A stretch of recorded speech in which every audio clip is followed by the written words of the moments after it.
Number 3 देखिए, कह रहा है कि यदि बहुपद x³ minus 3x² plus x plus 1 के शून्यक a माइनस बी, ए और a प्लस बी हो तो a और b ज्ञात करना है। समझ गए?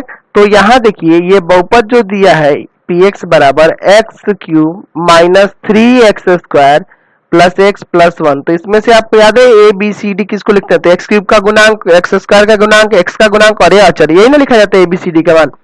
तो यहाँ ए भी पहले से स्मॉल लेटर में यूज कर लिया, तो आप यहाँ पे दूसरा सिंबल दीजिएगा कैपिटल लेटर में। ए बराबर यहाँ है 1, x³ का गुणांक 1 ही ना है।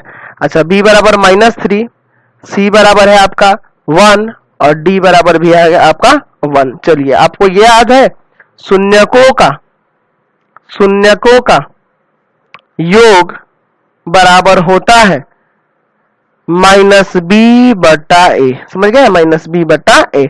तो यानी कि शून्य कौन कौन से हैं? तो एक है a माइनस बी, दूसरा है a और तीसरा है a प्लस बी। तो तीनों का योग हो गया बराबर माइनस, b की जगह है -3 और a की जगह है 1। यहाँ देखिए b से b काट दीजिए, यानी 3a बराबर हो जाएगा +3, यानी a बराबर आ जाएगा 3/3, कट के आ गया 1।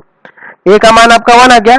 अब किसका निकालना है? b का निकालना है। तो आपको एक और फॉर्मूला यहाँ लगा देना होगा, शून्यकों का गुणनफल। शून्यकों का गुणनफल, तो शून्यकों का गुणनफल आपको बताया गया है माइनस का d है ना कैपिटल लेटर में और बट्टा में a। समझ गए ना? -d/a।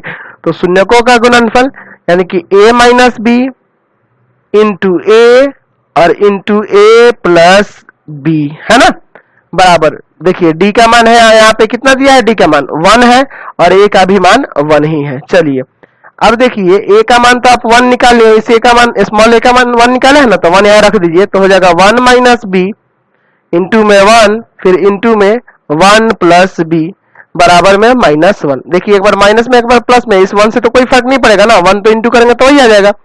चलिए, तो यहाँ हो जाएगा a² माइनस b², क्योंकि एक बार प्लस में एक बार माइनस में है और बराबर में -1। चलिए, यहाँ से आप लिख सकते हैं 1 का स्क्वायर 1 माइनस b² बराबर में -1, यानी कि यहाँ से इसको उधर भेजेंगे तो -b² बराबर हो जाएगा -1 माइनस b² बराबर हो जाएगा -2, माइनस माइनस काट दीजिए, b बराबर आ जाएगा √2 प्लस माइनस में।